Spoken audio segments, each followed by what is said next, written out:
क्या हुआ, आई नहीं अभी तक? महारानी कब से तू इंतजार कर रहा है? आती होगी, तैयार हो रही होगी। तो कौन सा बाप की शादी में जा रही है, तैयार हो रही है? अम्मा तुम जाके अपना मॉर्निंग शो देखो ना, क्यों हर वक्त उसके पीछे पड़ी रहती हो? हाँ, बाप की शादी में जाना है, क्या हो गया यार? जैसा मैं कह रही हूं ना, बिल्कुल वैसे ही करना। और अगर तूने कोई गड़बड़ की ना, तो मैं तुझे पहचानने से भी इनकार कर दूंगी। समझ रहा है ना? फिर सारी उम्र काटना जेल में। अच्छा, ठीक 20 मिनट बाद वहां पहुंच जाइए। मैं भी निकल रही हूं और मैं तुम्हें लोकेशन भेज रही हूं। आ रही ना समझ में?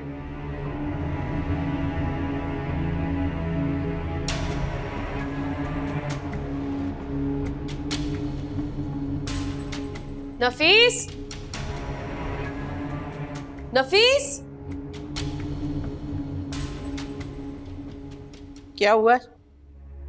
अब ये अचानक से नफीस कहाँ चला गया? चाबी तो तेरे ही हाथ में है, तू ही लेके घूम रही होती है। अब मुझे क्या पता नफीस कहाँ है? नफीस नफीस नफीस। एक तो तुमसे ना कलाम करना ही फजूल है।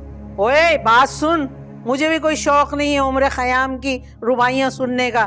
चल दफा हो जाए इधर से चुईया, चल। अल्लाह, इसकी तो टांगे तोड़ दे किसी एक्सीडेंट में, हाथ पांव टूट जाए और घूम रही हो किसी चौक पे खड़ी हुई भीख मांग रही हो।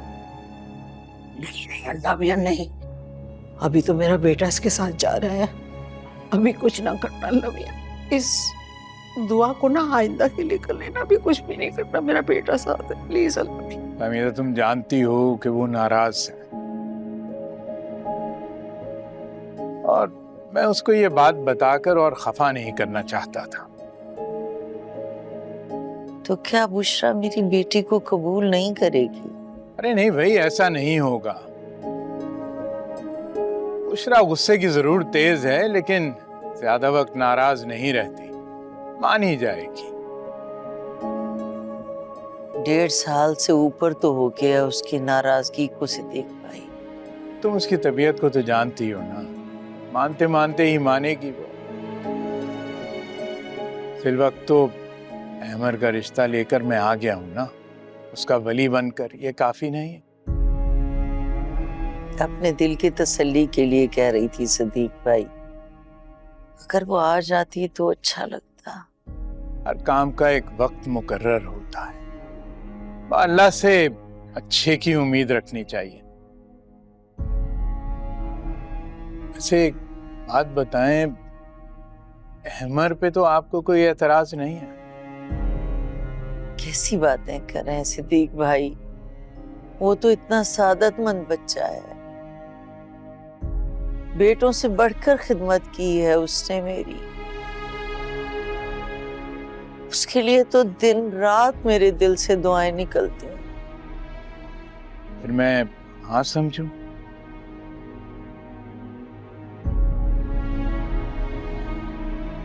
बहुत मुबारक हो, बहुत मुबारक हो। अल्लाह दोनों बच्चों का नसीब अच्छा फरमाए। और इस बात की मैं तुम्हें गारंटी देता हूं कि गुल बेटी को मेरे घर में किसी किस्म की तकलीफ नहीं पहुंचेगी। इंशाल्लाह। आपको भी मुबारक हो सिद्दीक। इंशाल्लाह, इंशाल्लाह। चाय लेना। हाँ। आओ गुल, तुम्हें बुलाने वाली थी मैं। क्या कह रहे थे खालू? कोई परेशानी की बात तो नहीं है? गुल, मेरी बात गौर से सुनना बेटा, समझने की कोशिश करना। इंसान को अपनी जिंदगी के बहुत सारे फैसले ना चाहते हुए भी करने पड़ते हैं, क्योंकि वो फैसले उसकी जिंदगी की बका के लिए बहुत जरूरी होते। कैसे फैसले अम्मा?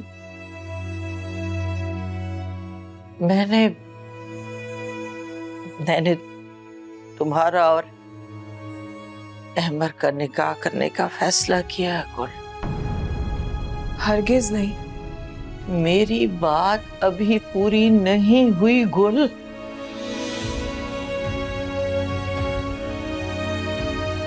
क्योंकि मुझे ये बात नहीं सुननी है। आपने कैसे फैसला किया? क्योंकि मैं वो देख रही हूँ जो तुम्हें नजर नहीं आएगा। और आप ऐसा क्या देख रही हैं जो मुझे नजर नहीं आ रहा है? तुम्हारा और असद का मुस्तकबिल, जो सिर्फ और सिर्फ अहमद के साथ महफूज है। अच्छा, और ये आप कैसे कह सकती हैं? एक दुनिया देखी है मैंने बेटा। हमारे माशरे में औरत का मर्द के मजबूत सहारे के बगैर रहना बहुत मुश्किल है। ठीक है अम्मा, लेकिन मुझे किसी सहारे की कोई जरूरत नहीं है।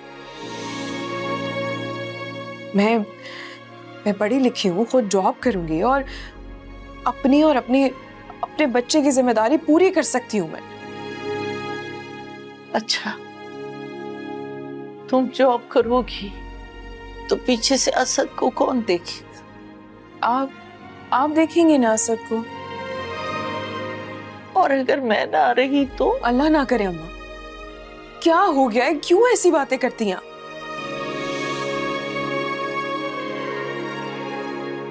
अल्लाह ताला आपकी उम्र दराज करे, आपका साया हमेशा हमारे ऊपर सलामत रहे। मत क्या करें ऐसी बात।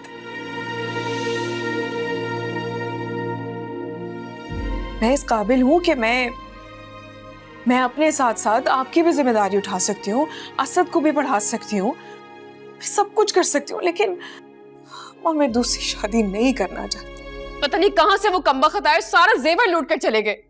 कौन सा जेवर? माँ बताया तो था, पिंकी के जेवर थे जो मैंने लिए थे डील के लिए। पिंकी के पास जेवरात? वो कहां से आए? इसकी माँ और उसका वेला भाई वो तो जेवरात देने के काबिल भी नहीं। नफीस ने मुझे वो जेवर शादी से पहले दिए थे। वाह नफीस वाह, शादी से पहले भी तू इस औरत पे लुटाता रहा पैसे, हैं? और शादी के बाद भी तूने नुकसान किया। तो क्या मैंने उन्हें दावतनामा भिजवाया था कि आओ और लूट लो? मुझे क्या पता मेरी नाक के नीचे तू क्या क्या करता रहा है। सुबह तू माँ का दिल दुखा के निकला था ना, तेरे साथ यही होना चाहिए था। हम तुमसे तो बात करना बिल्कुल फजूल है। भाई प्लीज परेशान नहीं हो, ये शहर का मामूल है, यहाँ रोज वारदातें होती रहती हैं। आप मुझे ये बताएं, उनमें से किसी का हुलिया याद है आपको? कहाँ यार, सब कुछ इतनी जल्दी में हुआ, मेरे तो हवासों ने काम करना छोड़ दिया था। हाँ, मेरे भी हाथ पांव फूल गए थे, समझ ही नहीं आ रहा था कि ये हो क्या रहा है हमारे साथ। तब मेरे सौदे का क्या होगा? आधे पैसे दे चुका हूं और बकिया मैंने जेवर बेच के देने थे। मेरा तो डबल नुकसान हो गया यार। आप फिक्र न करें भाई, आपका सौदा हो जाएगा, बाकी के पैसे मैं दे दूंगा।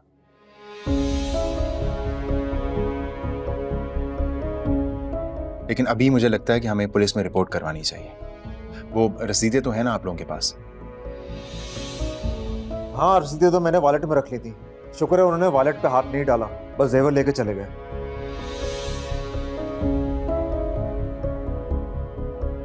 यूं लगता है कि किसी मुखबरी पर वो ये सब चीजें लेकर गए हैं।